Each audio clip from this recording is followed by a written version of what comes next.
এক ভয়ানক আত্মার মুক্তির গল্প। এক ভূতের গল্পে রূপার আত্মার মুক্তির সন্ধানের অন্ধকার শক্তির সাথে লড়াই করে এই বাংলা ছোট গল্পটি ভয়ের ছায়া এবং সাহসিকতার একটি নতুন দিগন্ত খুলে দেয়। রূপার জীবনে একটি অন্ধকার অধ্যায় থেকে বেরিয়ে আসতে চেয়েছিল। প্রেমের যন্ত্রণা এবং বিশ্বাস ভঙ্গের যন্ত্রণা ভেঙে পড়ে সে। পুরান ঢাকায় পুরাতন একটি বাড়িতে নতুন শুরু করার সিদ্ধান্ত নেয়। এই বাড়িটি দীর্ঘদিন ধরে অব্যাহত ছিল এবং শহরের লোকজনের ঘটনা রূপার এই সমস্ত কথাকে উপেক্ষা করে সে মনে করেছিল নতুন পরিবেশ তাকে জীবনকে নতুন করে সাজাতে সাহায্য করবে। বাড়ির প্রবেশদ্বারে দাঁড়িয়েই রূপা এক মুহূর্তের জন্য পিছনে ফিরে তাকায়। কল্পনায় ভেসে ওঠে সেই পুরনো স্মৃতি, আবেগময় একটি সম্পর্কের কথা। কিন্তু তাকে এগিয়ে যেতে হবে নতুন স্বপ্ন নিয়ে। বাড়ির দরজা খোলার সঙ্গে সঙ্গে এক ধরনের স্নিগ্ধতা তাকে গ্রাস করে। পুরাতন ফার্নিচার, ছায়াপথের মতো অন্ধকার, সবই যেন তাকে স্বাগতম জানায়। প্রথম রাতেই রূপা খুঁজে পায় বাড়ির নিঃশব্দ পরিবেশ, একটি অদ্ভুত শূন্যতা। ঘরের অন্ধকার কোণাগুলি তাকে টানে, যেন সেখানে কেউ তাকে ডাকছে।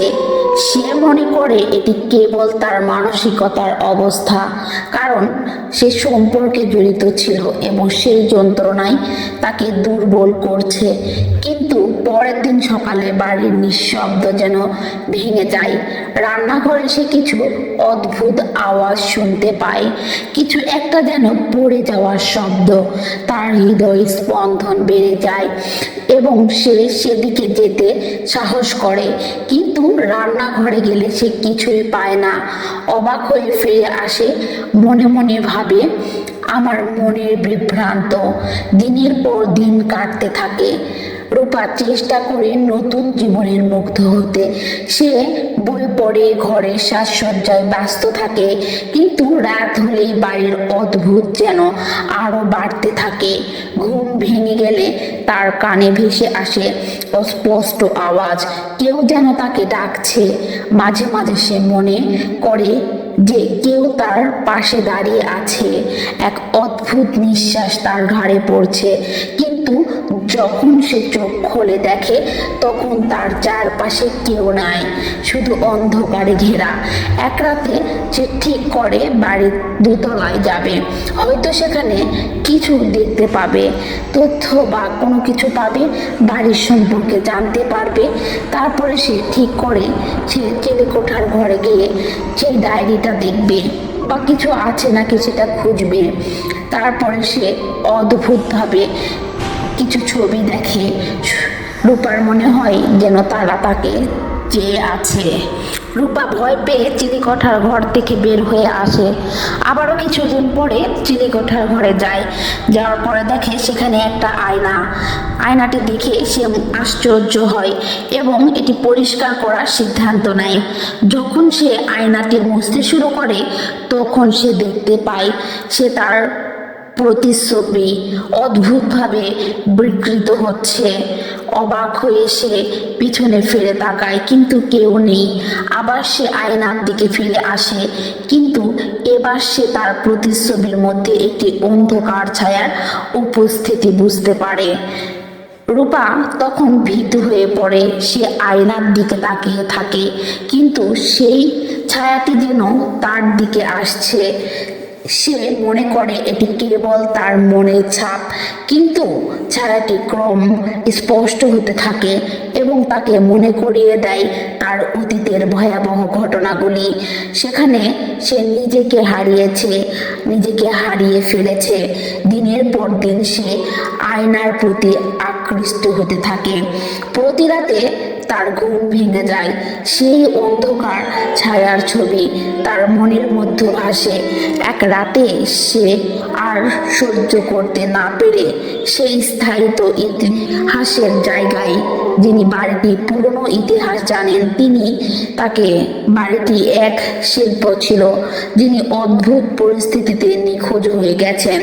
লোকেরা বিশ্বাস করে যে তার আত্মা এই আয়নার মধ্যে বন্দী এবং সে এখন তার মুক্তি খুঁজছে। এটি শোনার পর রূপার মনে নতুন চিন্তা উদিত হয়। সে জানে তাকে এই ছায়ার মুখোমুখি হতেই হবে। সে বাড়ির মধ্যে বন্দী, সে আত্মাকে মুক্তি দিতে চাইছে, কিন্তু তার নিজের ভয়ের বিরুদ্ধে লড়াই করতে হবে। সে জানে আয়নার ছায়া কেবল একজন শিল্পর নয়, বরং তার নিজের অতীতের প্রতিফল। এক রাতে রূপা আয়নার সামনে দাঁড়িয়ে নিজের অন্তরে ঢুকে পড়ার সিদ্ধান্ত নেয়। সে প্রতিটি মুহূর্তে নিজেকে শুরু করে, কেননা সে জানে যদি সে তার অতীতের সাথে মুখোমুখি হতে পারে তবে হয়তো সে মুক্তি পাবে।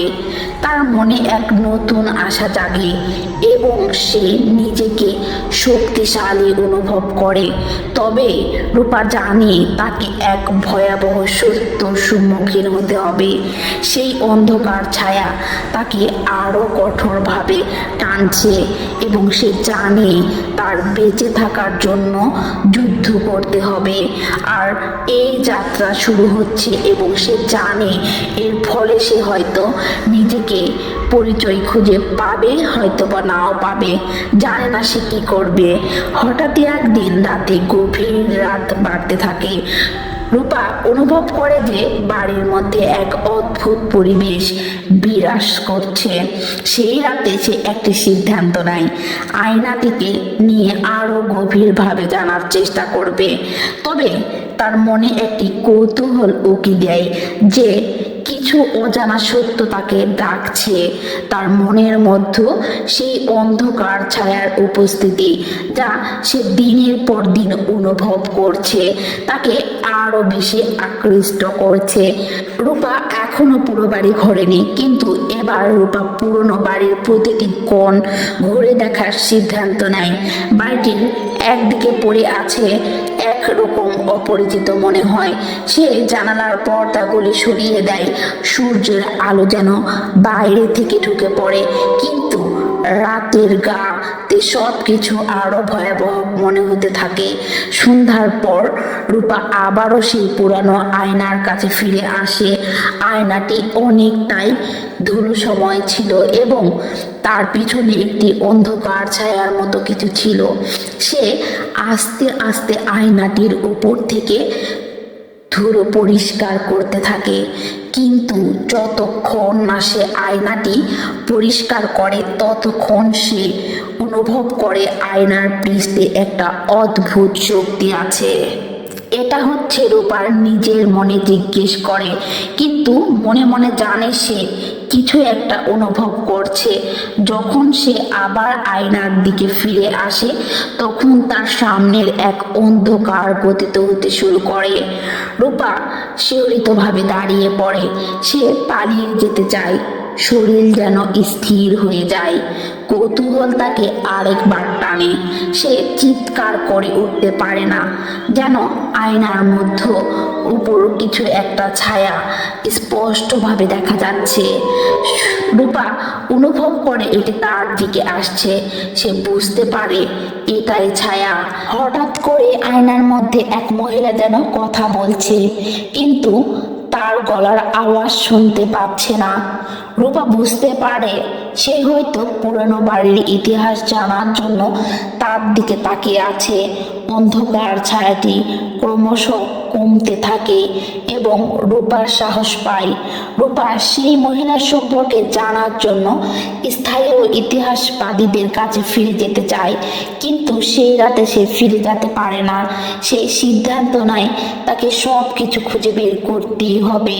কি কারণে এই মহিলা এই আয়নার মধ্যে বন্দী? ঘরের মধ্যে তিনি হঠাৎই অনুভব করে আয়নাটি যেন তাকে ডাকছে, সে তাকে টানছে, যেন সে তাকে কিছু একটা বলতে চাচ্ছে, কিন্তু রূপা জানে তাকে সাবধান থাকতে হবে। সে পিছনে ফিরে তাকায়, সেই অন্ধকার ছায়ায় আবার ফিরে আসছে। সে অন্ধকারের মধ্যে কিছু বুঝতে পারে, যদিও এটি ভয়ের প্রতীক, কিন্তু এটি তার অস্থিরতার প্রতিফল। রূপা সেই ঘরে কয়েকটি বই দেখতে পায়। তখন তার মনে পড়ে যায় একটি অদ্ভুত গন্ধ। এটি পুরনো গন্ধ। সে যেন অনুভব করে এই গন্ধ তার চারপাশে ঘুরছে। আবার আয়নার দিকে ফিরে যায়, সেখানে সেই পুরানো মহিলা আবার দেখা যায়।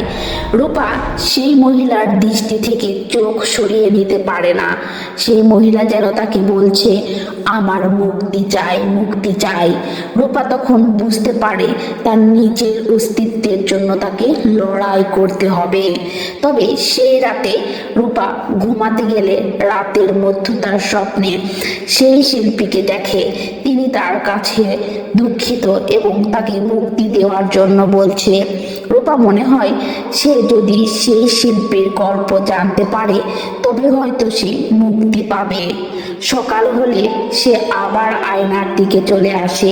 সে বুঝতে পারে এটি শুধুমাত্র একটি প্রতীক, কিন্তু এটি তার ভিতরের অন্ধকারের প্রকাশ করে।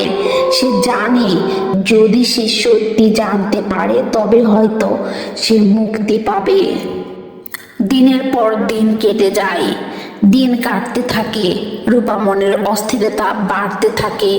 বাড়ির প্রতিটি কোণে সে অন্ধকারের ছায়ার উপস্থিতি যেন তার কিছু ছাড়ছে না। সে প্রতি রাতেই ঘুমানোর সময় অদ্ভুত দুঃখ স্বপ্ন দেখে, যেন তাকে একটা অজানার দিকে টেনে নিয়ে যাচ্ছে। সেখানে সেই ছায়া তাকে ঘিরে ধরছে। দুঃস্বপ্নের প্রতিটি মুহূর্ত সে কেবলই আতঙ্কিত হয়ে ওঠে। মনে হয় যেন তার অস্তিত্বের জন্য তাকে লড়াই করতে হবে। সেদিন রাতে আবারও সেই স্বপ্ন দেখতে পায়। রূপা একটি অন্ধকার ঘরে আটকে পড়ছে। চারপাশের ছায়াগুলি তার দিকে আসছে। সে চিৎকার করে ওঠে, কিন্তু তার গলা থেকে কোনো আওয়াজ বের হয় না। সে বুঝতে পারে এই ছায়াগুলি তার নিজের হতাশার প্রতীক। সে আরো একবার চেষ্টা করে পালিয়ে যেতে, কিন্তু ঘরটি যেন তাকে বন্দি করে রেখেছে। হঠাৎ করেই স্বপ্নে একটি পুরনো পুরুষের মুখ তার সামনে চলে আসে। সে জানে এটা সেই শিল্পী যিনি নিজেকে নিখোঁজ হয়ে গেছেন। সে হতাশায় পড়ে যায়। তুমি আমাকে মুক্তি দিতে পারো? সে কাঁপা কাঁপা গলায় বলছে। যখন সে শিল্পীর দিকে তাকায় তখন মুখের উপর আতঙ্কের ছায়া পড়ে। আমার মুক্তি চাই, শিল্পী বলে। এই আয়নার মধ্যে আমি বন্দী, এবং তুমি যদি আমার গল্প না জানো তবে আমি মুক্তি পাবো না। রূপা ঘুম ভেঙে যায়। সে জানে তার আরো কিছু জানতে হবে। সে স্থানীয় ইতিহাসবিদদের কাছে থেকে তথ্য সংগ্রহ করার চেষ্টা করে। তাকে জানিয়ে দেয় যে বাড়িতে এক নিঃসঙ্গ শিল্পী ছিল, শিল্পী যিনি তার দৃষ্টির জন্য পরিচিত, কিন্তু রহস্যসূত্রভাবে নিখোঁজ হয়ে যায়। লোকেরা বিশ্বাস করে যে আত্মার আয়নার মধ্যে বন্দী। রূপার আগ্রহ আরো বাড়তে থাকে। তাহলে রূপা আবারও বেরিয়ে পড়ে সেই ইতিহাসবিদের কাছে কিছু জানার জন্য। আর সে জানে সেই ইতিহাসবিদ কিছু না কিছু তো জানেই এই পুরনো বাড়িটার সম্পর্কে। কিছু যদি তাকে বলে তাহলে তার অনেক উপকারে আসে। রূপার মনের অস্থিরতা কিছুতেই কমছে না। রূপা সকাল হতে না হতে ইতিহাসবিদ স্যারের কাছে আবারও এসেছে। স্যার বই পড়তেছিলেন। রূপার দিকে অবাক হয়ে তাকিয়ে জানতে চাইল, তুমি আবারও এসেছ? হ্যাঁ স্যার, আমি আবারও এসেছি। আমি জানতে চাই শিল্পীর সম্পর্কে। নামটা কি? রূপা জানতে চায় তার নাম ছিল কি। তখন তাকে বলল, ইতিহাসবিদ বলল, দেবদূত। তিনি একটি অদ্ভুত চিত্রকর্ম তৈরি করেছিলেন যা এই বাড়ির আয়নার জন্য পরিচিত। অনেকেই বিশ্বাস করে যে আত্মা আছে সেই আয়নার ভিতরে ঘুরে বেড়াচ্ছে। এটাই সত্যি। যিনি জীবিত ছিলেন তখন তার সঙ্গে ঘটে যাওয়া কিছু ঘটনা তাকে বিপজ্জনক করেছিল, ফলে তিনি নিখোঁজ হয়ে যান।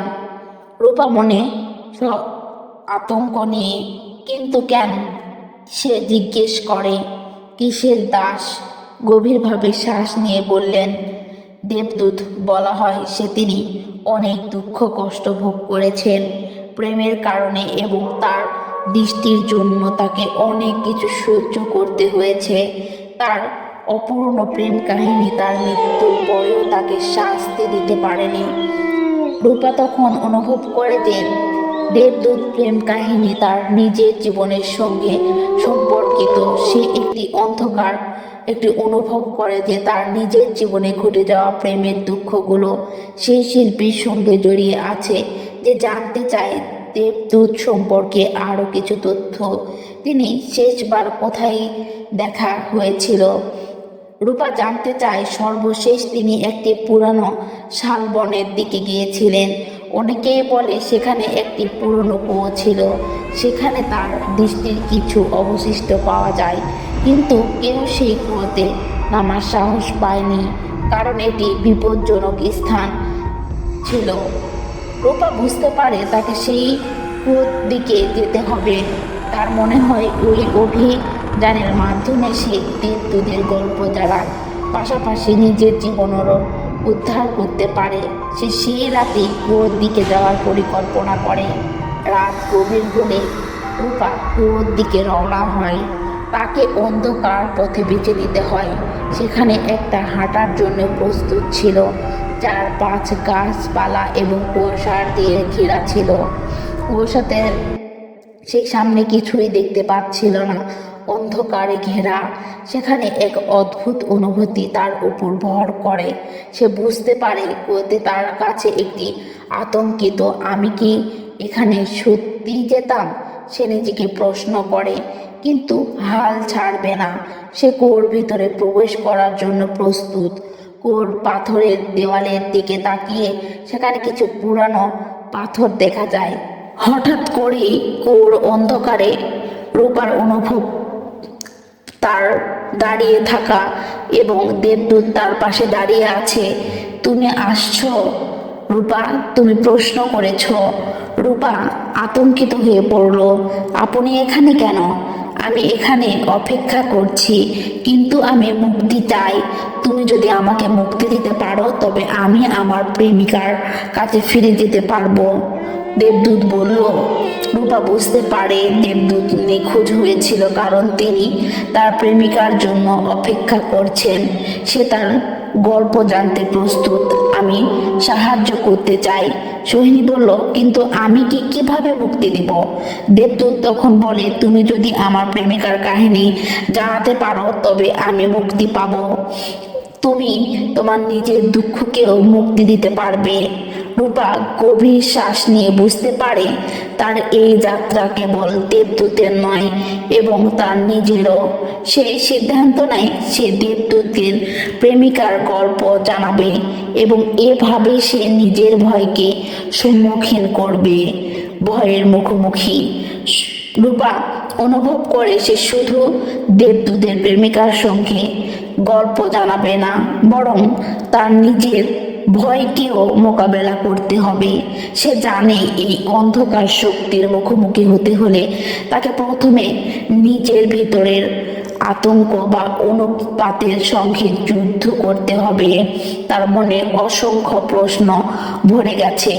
সে কি সত্যি এই ছায়াটির বিরুদ্ধে লড়াই করতে পারবে? রাত তখনও গভীর। আকাশের কণ্ঠবিহীন মেঘ জমেছিল, এবং বাতাসের গাঢ় নিঃশ্বাস ছিল সোহিনীর বাড়ির আয়নার সামনে দাঁড়ায়। সে জানে এই আয়নায় তার অতীতের নানা স্মৃতি ধরে রেখেছে। সে সাহস করে তার প্রতিচ্ছবির দিকে তাকায়। সেখানে সে প্রথমে নিজের চোখের ভিতর একটি অন্ধকার ছায়া দেখতে পায়। সে চমকে যায়, কারণ ছায়াটি যেন তাকে কিছু বলার চেষ্টা করছে। তুমি আমাকে দেখতে পাচ্ছ? সে ভয়ে ভয়ে জিজ্ঞেস করে, কিন্তু আয়নার ভেতরে থেকে কোনো উত্তর আসে না। তবে সোহিনী বুঝতে পারে এই ছায়াটি তার নিজের ভয় এবং অনুপাতের প্রতীক। সে অনুভব করে এই ছায়াটি তার অতীতের কষ্ট হতাশার সঙ্গী। আমি তোমার কাছে এসেছি, সে জোর করে বলে। তুমি কি আমাকে কিছু বলতে চাও? হঠাৎ আয়নার মধ্যে ছায়াটি যেন জীবন্ত হয়ে ওঠে। সোহিনী দেখে ছায়াটিকে ধীরে ধীরে একটি মহিলার চেহারা নিতে শুরু করে। এটি দেবদূতের প্রেমিকা, যিনি নিখোঁজ হয়েছিলেন। মহিলার মুখে অদ্ভুত দৃষ্টিতে তাকিয়েছিল। রূপা, আমি তোমার জন্য অপেক্ষা করছি। রূপা সে বলল, তুমি কি? রূপা জানতে চায়। আমি দেবদূতের প্রেমিকা, আমার নাম সুরঙ্গনা। আমি এখানে আছি, কিন্তু আমি মুক্তি চাই। সে বলল। রূপা হতভম্ব হয়ে যায়। কিন্তু তুমি এখানে আছো, তোমার কি হয়েছে? সুরঙ্গনা গভীর শ্বাস নিয়ে বলল, দেবদূতের জন্য আমি সব কিছু ছেড়ে দিয়েছিলাম, কিন্তু সে আমাকে ছেড়ে চলে গিয়েছিল এবং আমি এখন এই আয়নায় বন্দী। তার দুঃখের কারণে আমি নিজের জীবনের শেষ মুহূর্তগুলো কাটাচ্ছি। রূপা মনে কষ্ট তৈরি হয়। সে জানে দেবদূতের দুঃখের সঙ্গে সুরঙ্গনার দুঃখ জড়িত। কিন্তু আমি কিভাবে তোমাদের সাহায্য করতে পারি? সুরঙ্গনা বলল, তুমি যদি আমার গল্প জানো এবং দেবদূতের মুখোমুখি হতে পারো, তবে আমি মুক্তি পাব। কিন্তু তুমি কি প্রস্তুত? রূপা অনুভব করে এই মুহূর্তে তার কাছে একটি সুযোগ আছে। সে নিজের ভয়কে সম্মুখীন করতে প্রস্তুত। হ্যাঁ, আমি প্রস্তুত। আমাকে তোমাদের গল্প বলতে হবে। সুরঙ্গনা তার দিকে গভীর দৃষ্টিতে তাকিয়ে বলল, তাহলে শোনো। আমি দেবদূতের প্রেমিকা ছিলাম। আমাদের প্রেমে এক অন্য জগতের মতো ছিল, কিন্তু আমাদের সম্পর্কের মধ্যেও সমস্যা ছিল। দেবদূতের একটি শিল্পী, যার রচনাগুলি কেবল ক্যানভাসে নয়, বরং তার জীবনের অনুপস্থিতি বা বাস্তবতার প্রতিচ্ছবি। তার দৃষ্টিগুলি তাকে শোষণ করছিল।